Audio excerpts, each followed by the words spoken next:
Bueno, dijimos que el sistema respiratorio es el órgano más extenso, ¿verdad?, que tiene directa relación con el medio ambiente. ¿Por qué? Porque si vemos la piel, estaríamos hablando de 3 o 4 metros. Sin embargo, los pulmones, o sea, los miles de alvéolos que tenemos, se ponen en contacto cada vez que nosotros respiramos. O sea, cada vez que inspiramos, metemos aire, estamos poniendo en contacto todos estos alvéolos, y si esos alvéolos vamos poniéndolos en una mesa o en una cancha, son muchos metros. Por eso decimos que el sistema respiratorio es el órgano más extenso que está en relación directa con el medio ambiente. Poníamos algún ejemplo: si alguien entra al curso, cierra la puerta y nos echa un gas adentro, de repente evitemos respirar unos minutos, pero al final vamos a tener que respirar, y al inspirar vamos a meter directamente a nuestros pulmones esas toxinas, o en este caso, que hoy día estamos en el tema de la pandemia, tenemos que utilizar barbijo para no inspirar o no respirar microorganismos, en este caso el virus, el COVID-19. Entonces, ahí hablamos también de sistemas o mecanismos de defensa.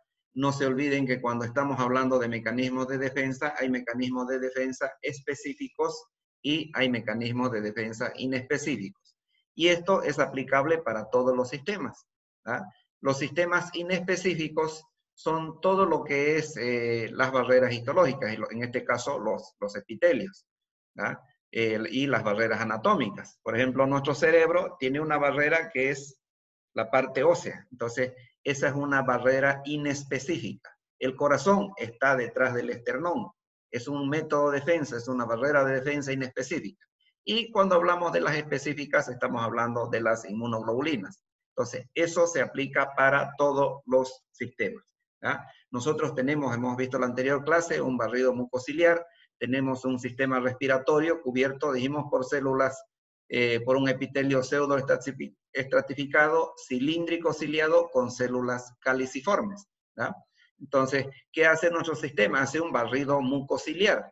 Al momento que los cilios detectan alguna partícula extraña o algún microorganismo, las células caliciformes producen mucina, lo atrapan y se van pasando de célula a célula hasta que llega a la glotis.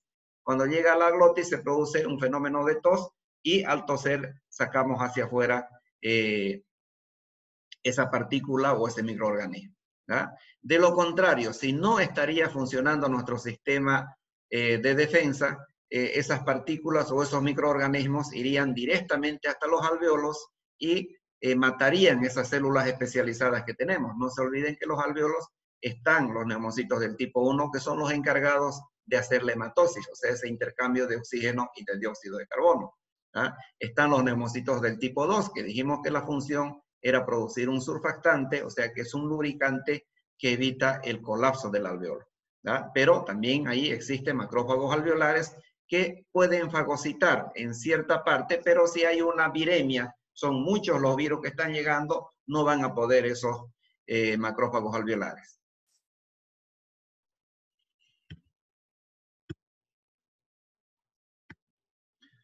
Bueno, así es una estructura de un pulmón. Sabemos que tenemos 7 lóbulos, son 2 diafragmáticos, 2 cardíacos y 2 apicales, y además de un lóbulo intermedio.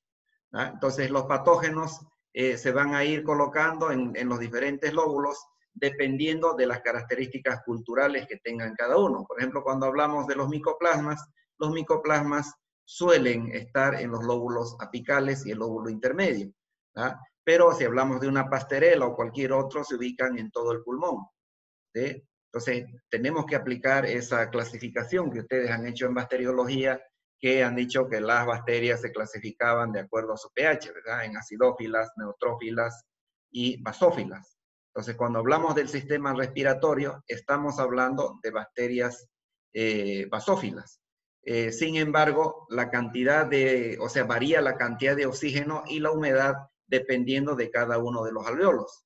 Entonces, van a haber algunas bacterias que van a van a ser más preferentemente, van a colonizar los lóbulos apicales. Otras no les va a interesar, simplemente que sea un pH ligeramente alcalino, y se pueden quedar en los pulmones. Entonces, esa estructura, o sea, esa toma, la pusimos ahí para un poquito refrescarles eso.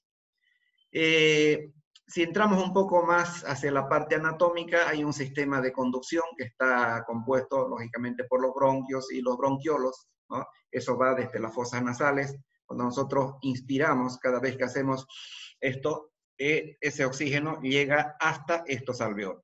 ¿No? Hay una zona de transición que está compuesta por los bronquiolos principalmente, y el intercambio se da en los sacos alveolares. ¿Ah? Entonces, el oxígeno tiene que llegar hasta los sacos alveolares para que se produzca esa hematosis.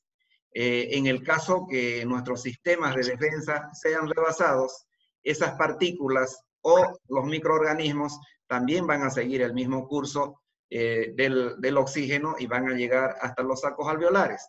Pero allá correríamos el riesgo de que se nos repliquen, ¿verdad? Y puedan causar el colapso de ese alveolo. Más adelante vamos a ver que el colapso de ese alveolo se llama atelectasia. Entonces, la unidad estructural o funcional del pulmón es el asino respiratorio, ahí se da el intercambio. Hemos dicho que las células especializadas están prácticamente en la pared, fácilmente pueden captar el oxígeno y pasar hacia el torrente sanguíneo. Ustedes lo estudiaron como barrera aire-sangre, hablaron mucho de las barreras aire-sangre en fisiología. Entonces, esa barrera aire-sangre está en las paredes alveolares. ¿Ah? No es que se arma, que se hace un huequito o hay otro sistema de intercambio, sino que los neumocitos del tipo 1 que están tapizando la pared alveolar van a ser los encargados de hacer esa hematosis. Entonces, ahí vemos el saco alveolar, cada uno de estos alveolos son los que tienen en las células especializadas. Por favor, apaguen su micrófono, Ronnie. ¿Ah? Si nosotros pudiésemos hacer un corte a una pared alveolar, ¿ah? Entonces fíjense, esto es lo que pasaría. Aquí estaría el alveolo, esta es la pared. ¿Ah? Entonces aquí tenemos estos neumocitos del tipo 1, que son los que definitivamente captan el oxígeno de esta parte y lo pasan a los glóbulos rojos. ¿Ah? Entonces, de ahí va a pasar otra vez hacia el corazón, a la aurícula izquierda, va a pasar al ventrículo izquierdo, y el ventrículo izquierdo, dijimos en cardiovascular, bombea sangre con oxígeno a todo el organismo. ¿Ah? Estos son los neumocitos del tipo 2 que también están tapizando esta pared alveolar. ¿Ah? Estos son los que producen ese surfactante que actúa como un lubricante. O sea, esta es una pared alveolar, aquí hay un alveolo y aquí hay otro alveolo. ¿Ah?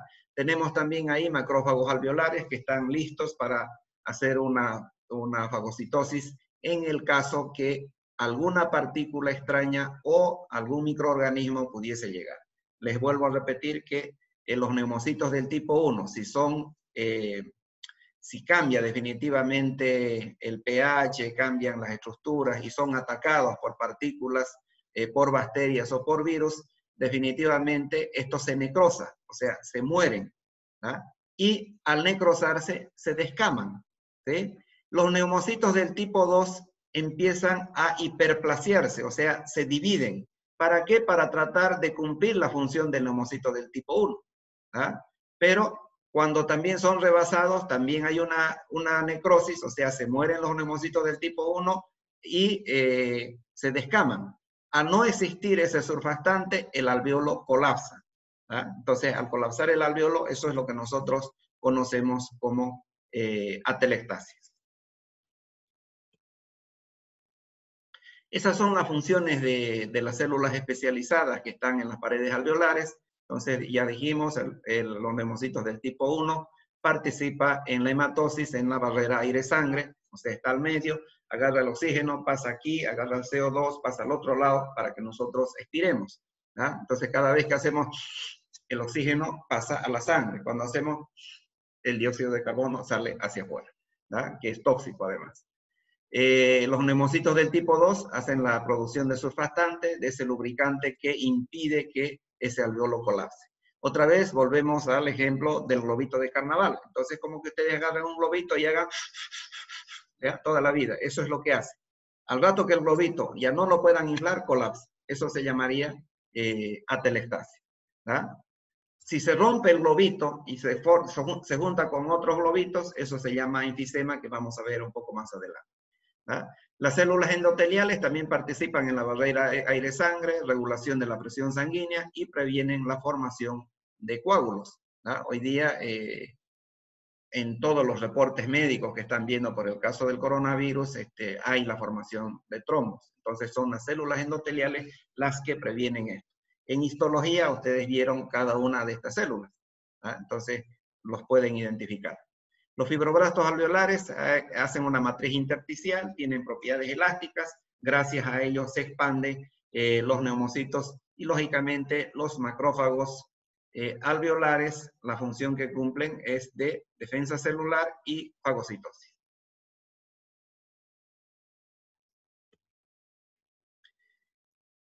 Cuando hablamos de atelestasia, hablamos de alteraciones no inflamatorias. ¿Ah? Entonces, aquí no hay células inflamatorias, no aparecen células inflamatorias, simplemente este colapso se da por una viremia, una bacteremia, o definitivamente algunos otros patógenos que pudiesen ingresar. ¿Ah? Cuando hablamos de atelestasia, estamos hablando de ese colapso del alveolo pulmonar. Esto puede ser congénito o puede ser adquirido. ¿Ah? Entonces, cuando es congénito, nace en el caso, si quieren, ternero, cerdito, gatito, perro, lo que ustedes quieran, ¿ah? Entonces no puede respirar, ¿sí? Entonces los alvéolos están colapsados. En el caso de los niños, muchas veces agarra el médico, le agarra de los pies y le da una palmadita y le obliga a que él inspire, ¿ah? Entonces se empiezan a expandir esos alvéolos. Pero si a pesar de las palmaditas, a pesar de los masajes, lo mismo en los cerditos hacemos lo mismo, en los terneros se hace lo mismo, en los cachorros lo mismo, en los gatitos lo mismo. Si a pesar del esfuerzo de masajear la cavidad torácica, definitivamente no pueden respirar, estamos frente a una atelestasia congénita. ¿Ah? Entonces se van a poner azules, hay una cianosis y se muere. Y la atelestasia adquirida es con el pasar del tiempo. Por ejemplo, vamos a poner el caso de las personas que fuman mucho o tienen algunas enfermedades crónicas, entonces van perdiendo van colapsando algunos alvéolos. Lo mismo pasa en pollos o en cerdos cuando hablamos de micoplasmosis, exactamente lo mismo pasa en terneros, ¿no? Entonces estas bacterias hacen que vaya a existir un colapso de los alvéolos. Esa adquirida puede ser obstructiva, compresiva, hipostática o masiva. ¿Ah? Cuando estamos hablando de obstructiva, puede haber alguna obstrucción en las vías de conducción del oxígeno hacia los alvéolos, puede ser algún coágulo, puede ser pus, ¿no? Cualquier componente que pueda bloquear, algunos parásitos también se encuentran en los pulmones. Puede ser compresiva cuando hay alguna neoplasia que va comprimiendo los pulmones, pero al mismo tiempo impide el paso del aire. Hipostática, generalmente aquí vemos algún edema, y masiva cuando está dentro de todo el pulmón. ¿Okay? Así se ve una telestasia. Generalmente decimos el pulmón está hepatizado porque tiene una característica de hígado, o decimos también el pulmón está traposo, ¿ah? O sea, no tiene una consistencia, la consistencia que nosotros conocemos de anatomía o fisiología. ¿Okay? Entonces, miren, por eso decimos que es hepatizado, se parece al hígado en el color, en la consistencia que empieza a presentar. Aquí no solamente vemos atelestasia, sino que en estas partes ya empezamos a observar enfisema. La otra alteración no inflamatoria es el enfisema, y precisamente el enfisema es un producto de la atelestasia. O sea, en los pulmones donde hay atelestasia, a medida que van colapsando los pulmones, los lóbulos, otros se van rompiendo, entonces forman bolsones de aire. Entonces, entre varios lóbulos forman un bolsón de aire. A ese bolsón de aire conocemos como enfisema. Pero el enfisema es una consecuencia de la atelestasia. Entonces, como el animal no puede respirar, le falta el aire, hace mucha fuerza para meter aire. Entonces, ahí los otros alvéolos, las paredes alveolares, se van rompiendo y forman bolsones de aire, que eso lo conocemos como enfisema. El enfisema puede ser alveolar o puede ser intersticial. Ese es un pulmón, miren, muy clásico. Fíjense que los lóbulos apicales, estos lóbulos están atelestásicos y el resto fácilmente observamos que hay aire dentro de los lóbulos. Entonces, esto es enfisema. Y estos lóbulos apicales que están viendo ahí, más oscuros, esos son atelestásicos. ¿Ah? ¿Cómo vamos a ver un animal clínicamente que tiene esta patología? Tienen una respiración superficial. ¿Ah? Cuando el animal entra jadeante, tiene una respiración superficial, está cianótico porque le está faltando, esa es un signo que no podemos dejar de observar. Entonces no está pudiendo oxigenar todos los órganos, los músculos, los tejidos que están requiriendo oxígeno. Entonces lo vemos al animal cianótico. Ahora, si solamente está jadeante, no hay cianosis de ninguna forma, podríamos sospechar de una insuficiencia cardíaca. ¿Ah? Pero si hay una cianosis, nos está dando un signo de que no hay suficiente oxígeno circulando en el organismo. ¿Ah? Ahí está mucho más claro, fíjense, los lóbulos apicales están totalmente atelestásicos, o sea, colapsaron esos lóbulos, y como consecuencia de esto, o sea, para suplir este colapso, el resto del pulmón se ve enfisematoso. Si nosotros ponemos la mano sobre esta parte enfisematosa, vamos a ver como un colchón, o sea, fácilmente vamos a poder ver que hay aire dentro de esos alveolos. Ahí hay otra toma. Aquí hay una atelestasia y enfisema mucho más marcada, y además ya nosotros observamos una fibrosis dentro de este pulmón. Otro pulmón con disturbios ya circulatorios, aquí ya vemos congestión, claramente, cambia de color, exactamente igual, hay congestión, hay algunas hemorragias que también podemos observar. No se olviden cuando hablemos de hemorragia que vamos a hablar de las clasificaciones de las hemorragias que tienen que tenerlas a mano. ¿Sí? Ahí cuando hacemos algún corte en los pulmones, claramente empezamos a ver que hay congestión. Fíjense, estos vasos están llenos de sangre. Ustedes en patología general dijeron, bueno, el profesor les dijo, están pletóricos de sangre, ¿no? Algunos usan ese término. ¿Ah? Siempre cuando estamos observando un pulmón, hacemos algunos cortes. En un lado podemos hacer un corte longitudinal y ejercer cierta presión para ver si en los alveolos existen algunas sustancias, puede ser sangre, puede ser espuma, o en los vasos sanguíneos también vamos a observar que están pletóricos de sangre, o sea, ahí estaríamos frente a un cuadro circulatorio. Y el otro pulmón en forma transversal. El uno longitudinal y los otros transversalmente para poder hacer un estudio total de los pulmones. Ahí hay otros trastornos circulatorios, pero fíjense que también sobre este pulmón hay fibrina. Entonces, hemos dicho que la presencia de fibrina denota un cuadro infeccioso. Entonces, además de que tiene un marcado edema este pulmón, pero también tiene fibrina en la superficie.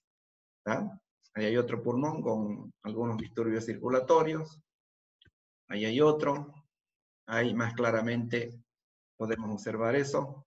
Podemos encontrar también algunas larvas de algunos parásitos, por eso es importante hacer ese tipo de cortes. En este caso estamos observando un hemotórax, o sea, sangre que sale de la arteria pulmonar o de la aorta, pero ya fuera del saco pericárdico. Entonces esa sangre sale directamente a los pulmones y lógicamente al estar en los pulmones, en la cavidad torácica, hay diversas patologías. Podemos encontrar pus. Entonces ahí estamos frente a un piotórax y hemos dicho que aquí hay una septicemia. A través de esa septicemia llegan algunas bacterias y podemos observar eso. Ahí hay otro piotórax.